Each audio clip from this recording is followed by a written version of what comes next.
어우동이요, 이렇게 많은 남자를 만날 수 있었던 데는 비밀이 하나 있어요. 어떻게 보면은 당시 그 어우동의 남자 만나는 노하우, 그 답은요 바로 자신의 신분을 속이는 겁니다. 자, 그런데요, 신분을 속인 어우동은요 또 다른 왕가의 남자들을 만나게 됩니다.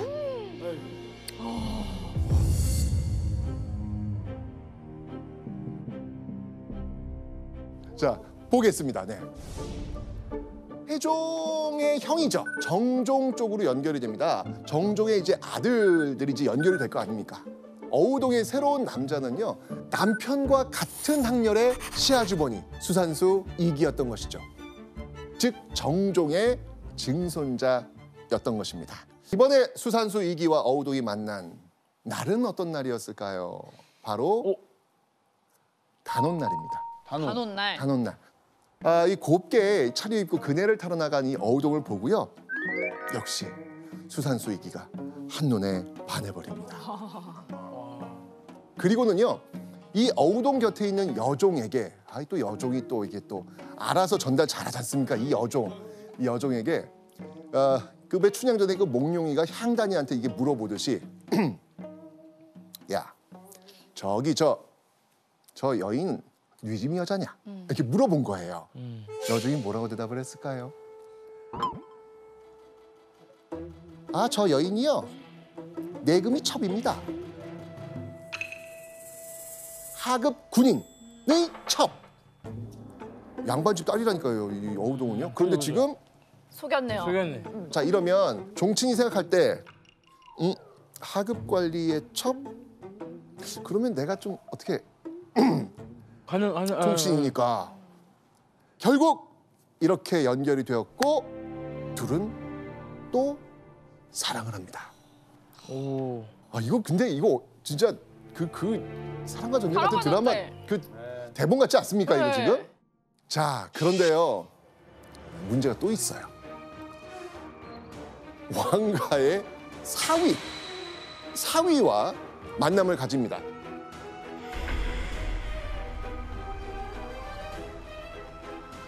자, 오늘 정말 이 가기도가 열일하네요, 진짜. 영천군의 그 아들이 태양수 이동이었잖아요. 근데 영천군에 또 이 형제가 있습니다. 보성군이라고 있습니다. 이 보성군의 아들로 연결이 됩니다. 자, 그래서 보성군의 아들 춘향군인데 태강수 이동하고 지금 춘향군 사촌 사이잖아요. 이 춘향군의 딸 완산 이씨가 있는데 남편, 그러니까 이 춘향군의 사위 이 이승원과 사랑을 합니다. 와, 이거는 어떻게 보면 어우동의 자식뻘이지 않습니까? 이게 그러니까요. 지금. 그죠? 예. 춘향군의 사위 이 이생원과의 만남은요, 그가 이 지나가는 어우동에게 보인 관심으로 시작됐습니다. 역시나 예측이 되시죠? 지나가다 어우동을 봤어. 와. 와. 저기 저 이쁜 아가씨 그 지방에서 온 기생인가? 그 질문에 여종은요, 기생 맞습니다. 라고 대답을 한 거예요. 야. 요정이 문제야. 딱 합이 잘 맞네. 잘 맞네. 그러니까 어우동은 이번에는 이제 신분을 속인 거죠. 예. 그래서 결국 둘은 또 사랑을 나누게 됩니다. 연구 언니, 근데 왜 이렇게 신분을 속이면서 어우동은 남자들을 만난 걸까요? 양반 여성은 이제 한 남자만 바라보고 한 지아비만 바라보고 살아야 됐기 때문에 기생이나 첩이나 이런 여성들은 어느 정도 성적으로 자유로운 여성들이었어요. 그렇기 때문에 자신의 신분을 속이고 당연히 이렇게 첩이나 기생으로서 했으니. 신분을 속일 수밖에 없었던 거죠. 이렇게 어우동은요, 조선 왕가의 남자들과 얽히고 설킨 조선 왕가 스캔들의 주인공이 되었습니다. 자, 이러다 보니 어우동의 그 화려한 행적에 대해서 정말 소문이 파다하게 났나 봅니다. 자, 그 내용이 기록으로도 남아 있어요. 길가에 집을 얻어서 오가는 사람을 지목하며 점수를 매기는데 계집종이 아무개는 나이가 젊고 아무개는 코가 커서 주인께 바칠만 합니다 라고 하면 아무개는 내 거, 아무개는 네 거 이렇듯 실없는 말로 희롱하여 짓거리지 않는 날이 없었다.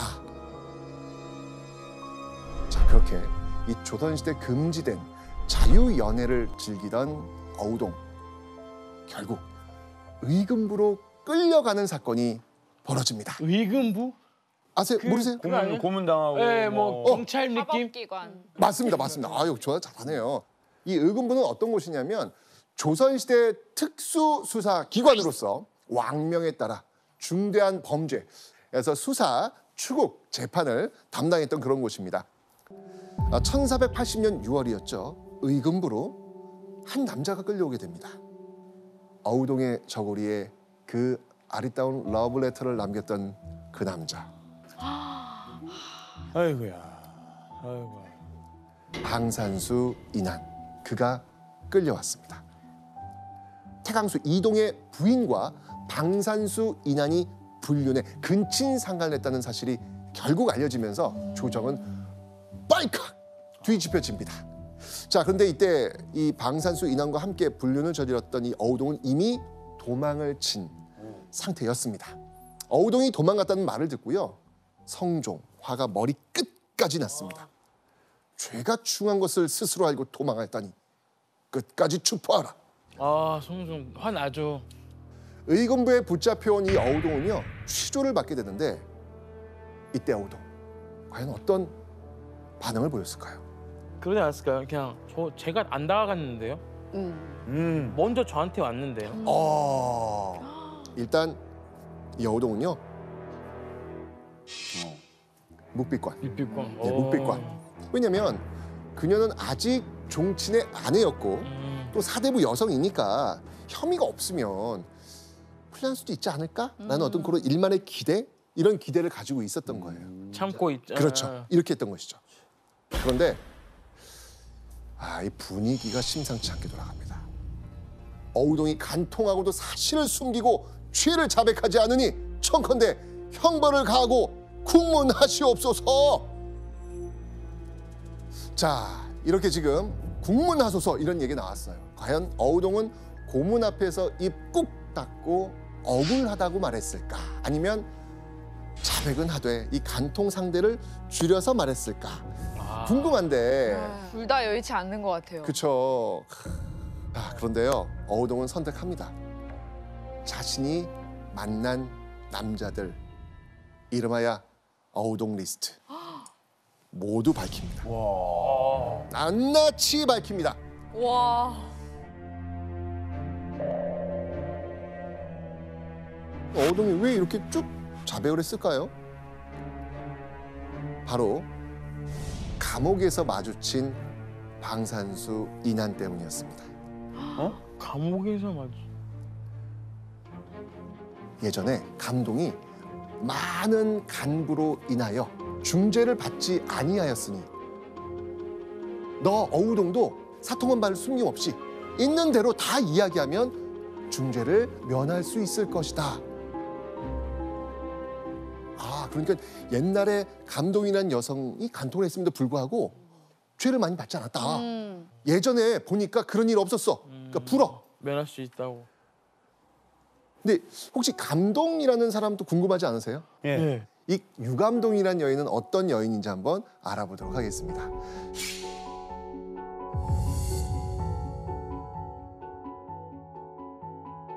자, 성종 때 어우동 사건이 있었다면 세종 땐 유감동 사건이 있었던 것이죠. 유감동은요, 오늘날로 치면 서울특별시장에 해당하는 한성부 판윤의 딸이었습니다.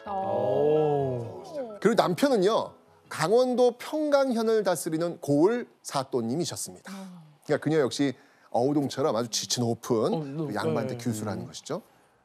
자, 그런데 음란한 행실을 이유로 남편으로부터 버림받은 뒤 스스로 창기라 칭하면서 무려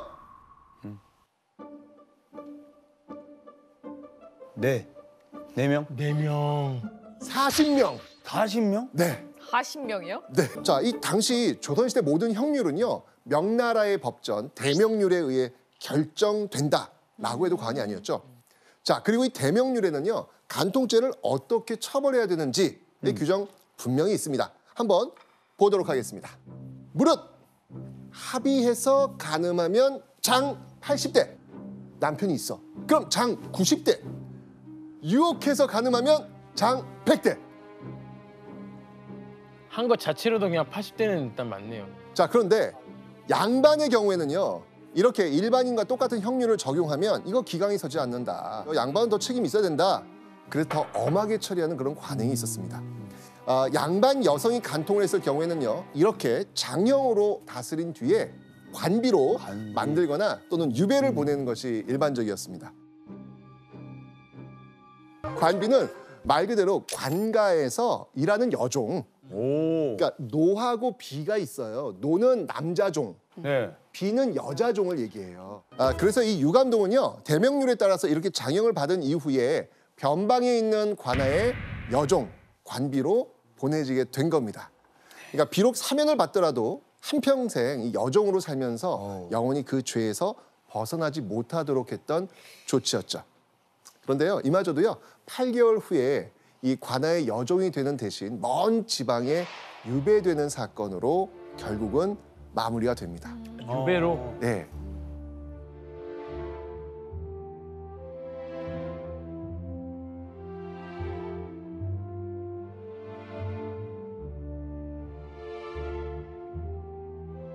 자, 근데 이제 궁금하지 않아요? 아니, 조선시대예요. 유교의 나라입니다. 그런데 이 40여 명과 간통을 했는데 아니 어떻게 중죄를 면할 수 있었을까요? 자, 이 결정을 내린 왕이 누구다? 세종. 세종. 세종이 이 결정을 내리는데 근데 이때 세종이 한 답변이 기가 막혀요. 뭡니까? 세종대왕께서 네. 남녀 사이의 정욕을 어찌 한가 법령만으로 방지할 수 있겠는가? 이야.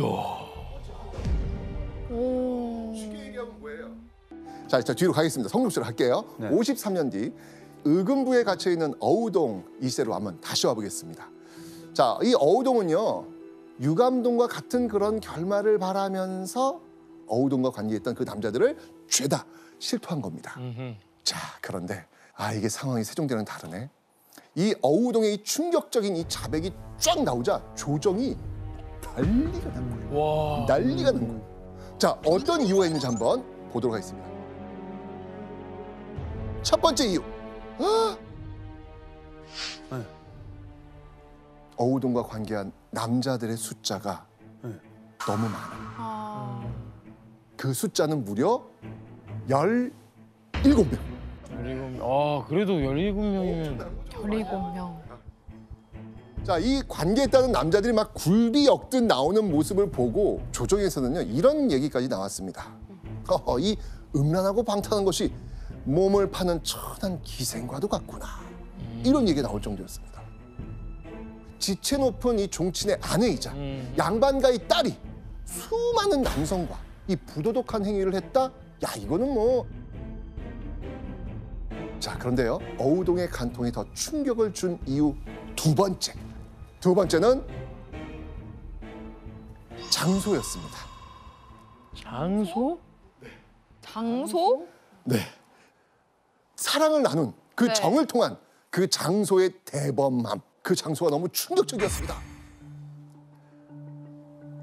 자, 먼저 이 수산수 2기와 관계를 맺은 곳은 공공기관의 건물이었습니다. 자, 그리고 김휘라는 사람과는요 길가에 집을 빌려서 정을 통합니다. 지나가다가 우리 사랑할래? 저 집 어때? 빌려서. 그리고 가장 충격적인 장소가 나옵니다. 야, 충격. 가장 충격적인 장소. 네. 바로 어디였냐면 조상에 대한 제사를 지내는 사당. 여기서 정을 통한 거예요. 사당. 놀라운 장소였던 거죠. 야. 그리고 세 번째 놀란 이유가 있습니다. 뭐예요? 그 충격적인 이유는 바로 대상이었습니다. 어우동이 정을 통한 그 대상들. 그 리스트를 보면요 깜짝 놀랍니다. 어우동은요 노비, 이름은 직업이란 그 노비와도 간통을 했던 겁니다. 이 신분 질서가 어지럽혀지는 것을 정말 금기로 했던 이 조선에서 신분이 다른 양반집 딸과 노비가 간통을 해? 이거는 사회적 금기에 대한 도전인 거예요. 게다가 이 하위 신분의 남성이 상위 신분의 여성을 농락한다?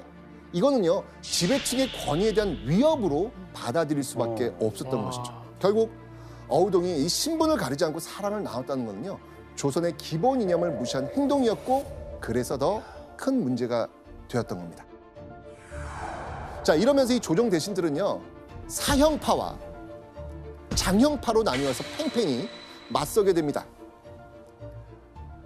자, 어우동을 사형에 처해야 된다라고 하는 입장을 한번 들어보도록 하겠습니다. 이들은 이렇게 얘기합니다. 양반의 딸이며 종친의 아내로서 음란하고 추잡함을 자행하였으니 마땅히 극형에 처하여 온 나라의 주의를 경계해야 합니다. 자, 이에 맞서는 장형파.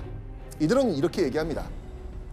지금 어우동은 법률이 사형에는 이르지 않으니 청컨대 사형을 감하여 먼 곳으로 유배하십시오.